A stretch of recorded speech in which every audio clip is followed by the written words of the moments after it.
Señoras, señores, buenos días. Viernes 6 de enero año 2023, último día de nuestro anuario. Dale.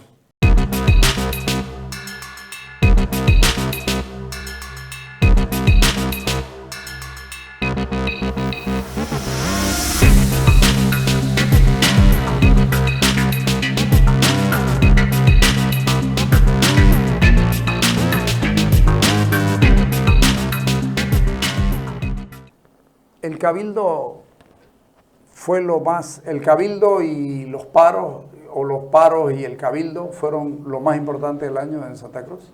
Bueno, yo no diría tanto los paros, porque fue el paro del 25 de julio, el paro del 8 y 9 de agosto y el paro de 36 días, Claro. que sí Por es eso son importante, tres.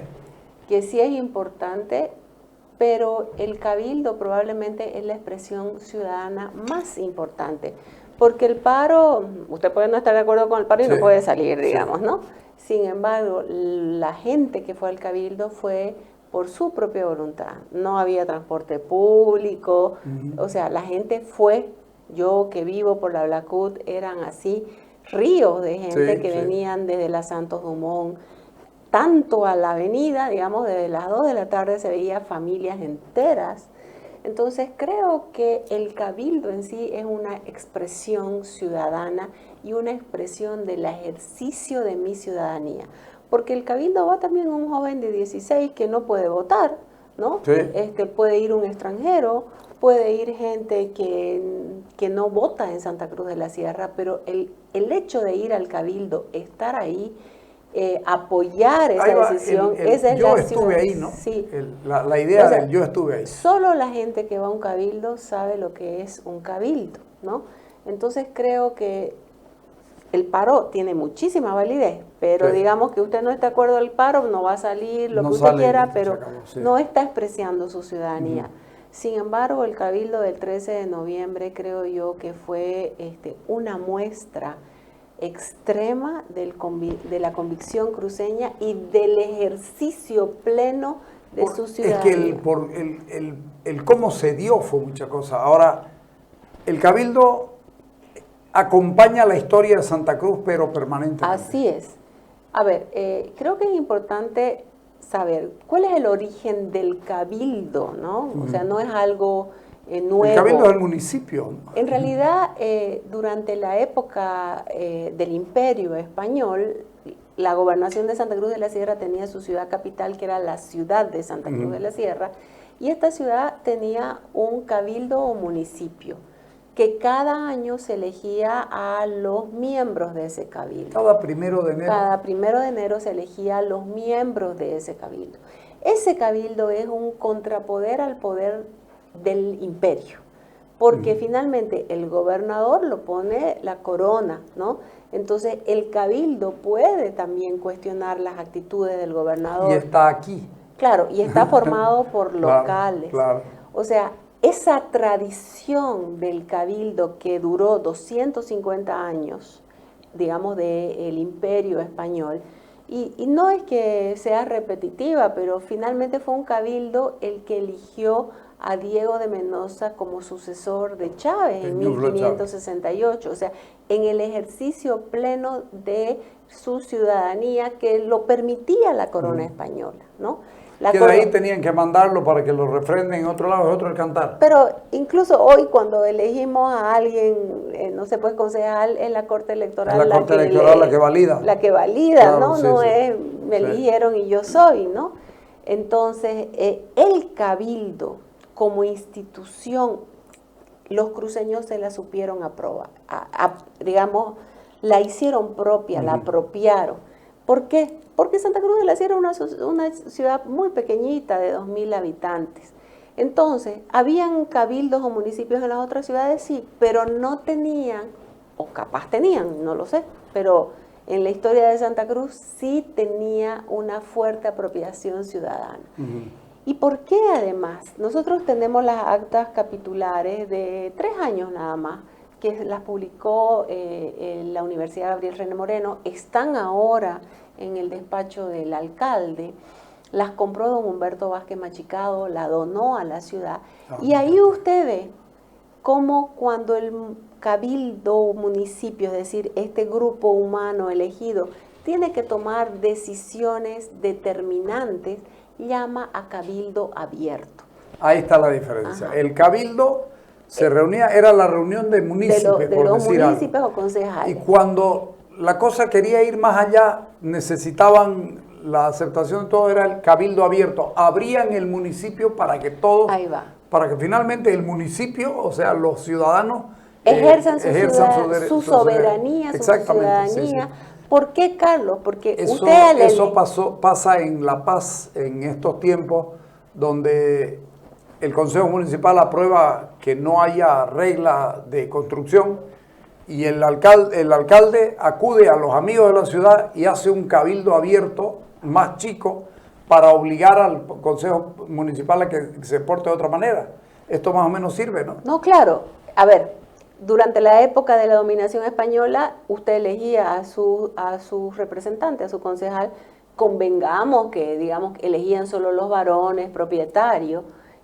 Sin embargo, esa es una democracia, entre comillas, representativa. Él nos está representando lo que los ciudadanos quieren. Pero cuando se llama un cabildo abierto, ahí se ejerce la ciudadanía de otra manera, porque también van a opinar no solo los varones que eligieron, sino mujeres, mestizos o el pleno, digamos, de la ciudadanía.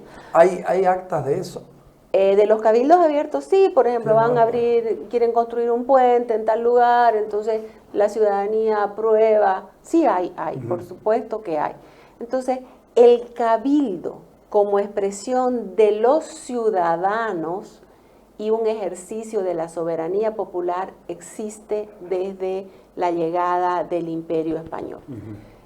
Fue un cabildo, Carlos, que depuso la autoridad española y puso una junta de gobierno el 24 de septiembre de 1810. O sea, los cabildantes abrieron y la ciudadanía sacó al representante de la corona española y puso una junta de gobierno. Entonces, el cabildo jugó un rol importantísimo. Fue un cabildo que proclamó la independencia de la gobernación de Santa Cruz de la Sierra el 14 de febrero de 1825. Y también va a ser el cabildo, la ilustre municipalidad de Santa Cruz de la Sierra, la que dé instrucciones. Pero yo le mostraba a usted el otro día, por ejemplo, en 1561, se fundó la ciudad el 26 de febrero, se establece el municipio a los pocos días, y en octubre de 1561 le dan 17 instrucciones a Hernando de Salazar, que era alguacil mayor, nombrado por el rey, para que lleve a Lima con las exigencias de la ciudad de Santa Cruz de la Sierra. Entonces, vemos que representa el poder ciudadano, el poder de la ciudadanía frente al poder del imperio. Durante los 15 años de guerra de independencia, también el cabildo es el que tiene no solo el municipio, sino la gente, la que va a través de este instrumento de poner a la autoridad del rey, proclamar la independencia, darle 21 instrucciones a aquellos que fueron a la asamblea deliberante. Y aquí yo, siempre lo hemos hablado con usted, cuando la gente dice son traidores, mucha gente durante el paro me decía, explíqueme por qué nos unimos a Bolivia. A ver, en 1825 no existía la República de Bolivia hasta el 6 de agosto. Así que no nos unimos, creamos. Fuimos con unas instrucciones. Esas instrucciones, desde mi perspectiva, marcan el norte cruceño. Plantean la democracia general, el territorio cruceño, la necesidad del libre comercio, la necesidad de vincularse con los países limítrofes, la necesidad de dar educación a los indígenas a través de escuelas técnicas y mecánicas y de arte, la necesidad de crear escuelas secundarias en el territorio de Santa Cruz, tener una universidad. Todas esas instrucciones, incluso también hace referencia a la iglesia, a la cárcel, ¿no? Que hay que crear una cárcel, eliminar lo que ellos dicen los bárbaros normas del gobierno anterior, del gobierno del Imperio Español. Entonces, en esas instrucciones que le da el Cabildo, que al fin de cuentas son los representantes de quienes lo eligieron, le da a ambos Vicentes, y que ellos intentarán de alguna manera validar, ¿no? Pero yo veo acá que desde 1825 estos cruceños, que son nuestros ancestros, tienen un proyecto de lo que quieren ser. O sea, y creo proyecto de país, que a lo largo de estos casi 200 años, cada generación cruceña ha tenido y sigue teniendo proyectos, que por supuesto el proyecto de la generación actual no es la de hace 200 años por razones obvias. Pero van a ser esos cabildos entonces los que le den legitimidad a las propuestas ciudadanas. Entre 1825, que se crea Bolivia el 6 de agosto, en 1826 se lleva a cabo la primera asamblea legislativa constituyente. A esa primera asamblea constituyente asisten los 5 diputados electos de Santa Cruz más los 3 diputados suplentes. Pero tengo que decir algo. Entre agosto de 1825 y abril de 1826 hay una asamblea permanente de esa asamblea deliberante. Y uno de los miembros es Antonio Vicente Seoane.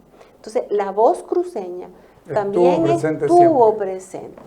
Nosotros tuvimos la suerte de que los primeros prefectos van a seguir ese proyecto cruceño. Ahí lo tenemos a José Miguel de Velasco, Tristán Roca, Francisco Bartolomé Ibáñez, y podemos seguir. El padre de Andrés Ibáñez. Sí, durante 50 años están construyendo esa salida al Atlántico, esas escuelas. Eso quería preguntarle, porque la gente cree que el reclamo de la salida al Atlántico es porque perdimos el Pacífico. No, pues, no.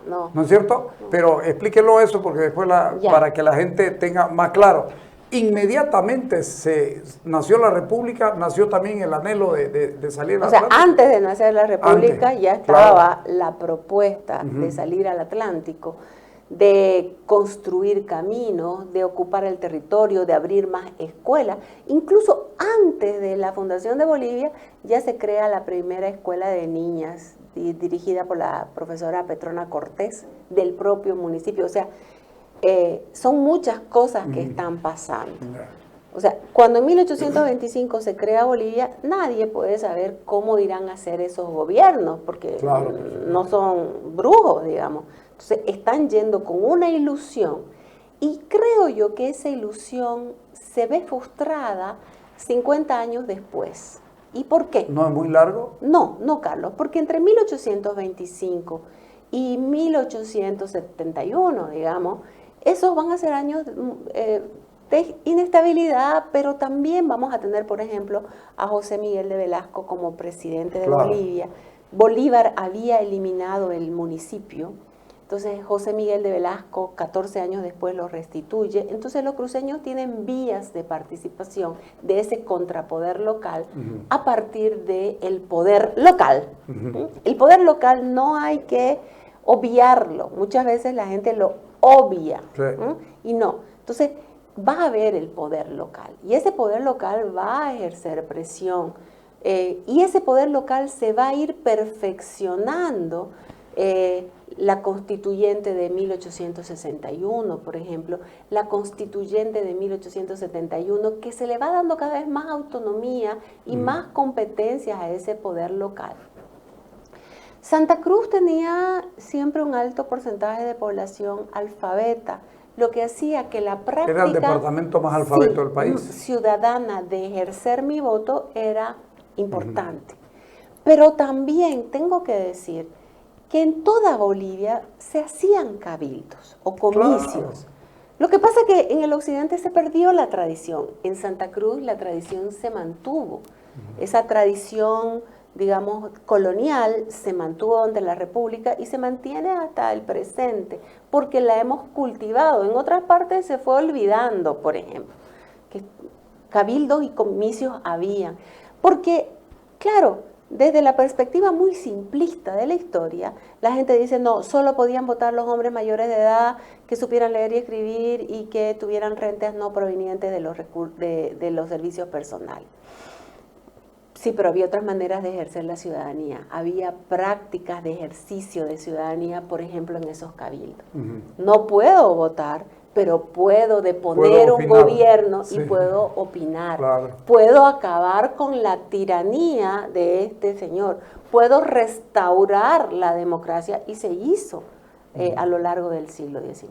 Entonces, por un lado está el poder local cruceño, que está trabajando por Santa Cruz, y por otro lado está la relación con el Estado, que es una relación un poco tensa, porque los cruceños quieren seguir avanzando en ese poder local.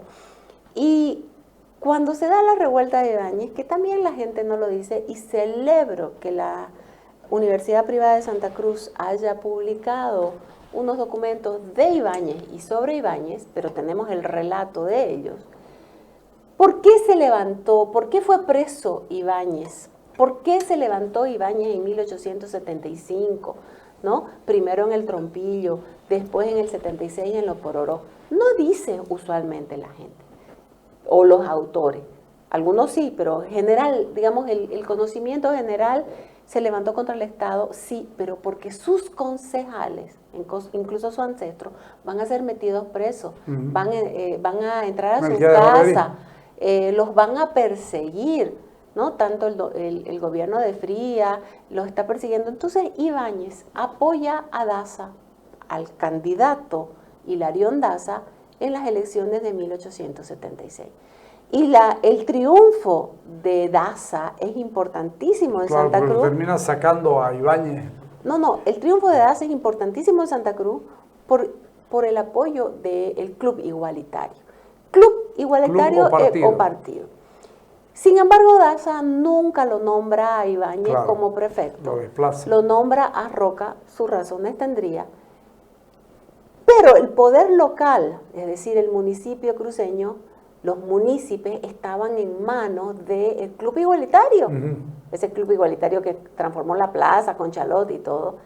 Entonces Roca va a tener problemas con los concejales. Y Roca le va a pedir, Demetrio Roca, le va a pedir al gobierno que cierre el municipio de Santa Cruz de la Sierra. Y esto va a provocar la furia de Ibáñez, que dice, están privando al pueblo de su máxima representatividad. Eso sucede en agosto de 1876, y lo meten preso a Ibáñez, ¿no? Porque además Roca le dice, y el coronel Ignacio Romero, desármense, porque habían habido rebeliones. Muéstrame el decreto en que el presidente Daza dice que hay que desarmarse. Ibáñez va preso, pero entre mayo de 1876 y agosto hay persecuciones a sus concejales y quieren acabar con el poder local, que le garantizo que muchos quisieran acabar con los poderes locales. Ahora. Incluso ahora. Sí. Ibáñez entonces va preso y va a salir de la prisión, porque además ese poder local tiene una fuerza, que es la columna del orden, pero esa fuerza dependía del jefe, del comandante general, porque en ese momento no era prefecto, era uno, y comandante general era otro. O sea, había esos dos espacios.